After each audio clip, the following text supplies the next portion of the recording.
Revenue તલાટી એટલે કે મહેસૂલ તલાટી, GSSB એટલે કે ગુજરાત ગૌણ સેવા દ્વારા રિક્રુટમેન્ટ જે ભરતી આવી છે 2025ની જૂન મહિનાની, તેની છેલ્લી તારીખ 10 તારીખ હતી.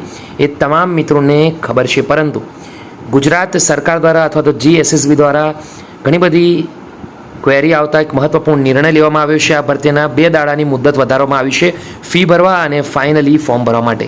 તો આજે 12 તારીખ, આજે છેલ્લો દિવસ છે, તો પણ વિડીયો બનાવી રહ્યો છું. ફી ભરવાની બાકી હોય, ફોર્મ ભરવાના બાકી હોય તો દોસ્તો ભરી લેજો. ચલો એકવાર નજર કરીએ તો અનેક ઉમેદવારો ફોર્મ અને ફી ન ભરી શકતા.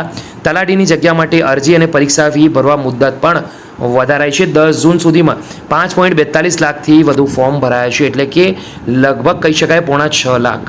દોસ્તો આગળ વધીએ તો મહેસૂલ વિભાગના નિયંત્રણ હેઠળની કલેક્ટર કચેરી હસ્તકની મહેસૂલ તલાટી સંવર્ગ 3ની 2389 જગ્યા માટે ઉમેદવારો પાસે અરજી મંગાવાઈ. ઉજસ વેબસાઇટ પર ઓનલાઈન અરજી કરનારા કેટલાક ઉમેદવારો પરીક્ષા ફી ટેકનિકલ કારણથી કે અન્ય કારણથી ભરી શક્યા નથી, તો કેટલાક ઉમેદવારો વિવિધ કારણથી અરજી નહીં કરી શક્યા હોવાનું મંડળ ધ્યાન પર હતું.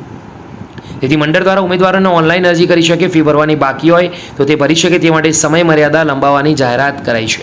12 જૂન સુધી આને લંબાવવામાં આવ્યું છે દોસ્તો. જ્યારે પરીક્ષા ફી ભરવા માટે 13 જૂન સુધી રાતના 12 વાગ્યા સુધીનું નિયત કરાયું છે. મંડળ દ્વારા વધુમાં જણાવ્યું કે શૈક્ષણિક લાયકાત, વય મર્યાદા, ઉન્નત વર્ગમાં સમાવેશ ન થતો હોવા અંગેનું પ્રમાણપત્ર, નોન ક્રિમિનલ સર્ટી, આર્થિક રીતે નબળા વર્ગનું પ્રમાણપત્ર, અન્ય જરૂરી લાયકાત માટે 12 જૂન 2025ની સ્થિતિને ધ્યાનમાં લેવામાં આવશે. પ્રિલિમ પરીક્ષાનો 200 ગુણનો અભ્યાસક્રમ પણ વેબસાઇટ પણ મૂકવામાં આવ્યો છે, તો દરેક ઉમેદવારોએ આની ખાસ નોંધ લેવાની રહેશે. આ ઉપરાંત દોસ્તો તમને બતાવી દઉં તો 11 થી 13 જૂન સુધી પરીક્ષા ફી પણ ભરી શક્યા છે. 11, 12 અને 13, જ્યારે 12 તારીખ સુધી ફક્ત તમારે ફોર્મ જ ભરવાના રહેશે. મહત્વપૂર્ણ અપડેટ. વિડીયો લાઇક કરો, બીજા સુધી શેર કરો. ફરી મળીશું, ત્યાં સુધી ગુડ બાય.